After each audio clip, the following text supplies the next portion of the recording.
আগামী দিনে মমতা বন্দ্যোপাধ্যায়কে উচ্ছেদ করব করব করব। বাংলার মুখ্যমন্ত্রী আপনি আর হতে পারবেন না। হ্যাট্রিক করে ফেলেছেন। মানে মানে বিদায় নিয়ে ওই যে জগন্নাথ ধাম নাকি করেছেন, ওখানে গিয়ে হরিনাম করুন, ওখানে গিয়ে বসে বসে হরিনাম করুন। আর আপনার ভাইপোকে প্যারাসুট থেকে দিল্লি থেকে নামিয়ে 2014 সালে ডায়মন্ড হারবার সংসদ করে দিয়েছে, আবার 19 সালে করেছে, আবার 24 সালে। কল্যাণ ব্যানার্জিকে আমি বলবো, আপনার লজ্জা করে না? আপনার বিবেক জাগে না? আপনার মতো সিনিয়র মোস্ট অ্যাডভোকেট, আপনি সুপ্রিম কোর্টে কেস লড়েন, রাজ্যের হয়ে কেস লড়েন, আপনাকে টপকি একটা 37 বছর ছেলেকে লোকসভার দলনেতা করে দেয়। লজ্জা করে না কল্যাণ ব্যানার্জি?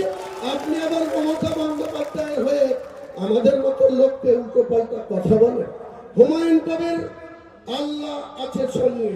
আর এই মানুষকে সাক্ষী রেখে বলছি, তৃণমূল কংগ্রেসকে আগামী দিনে বাংলার মাটি থেকে উচ্ছেদ করব, উচ্ছেদ করব, উচ্ছেদ করব।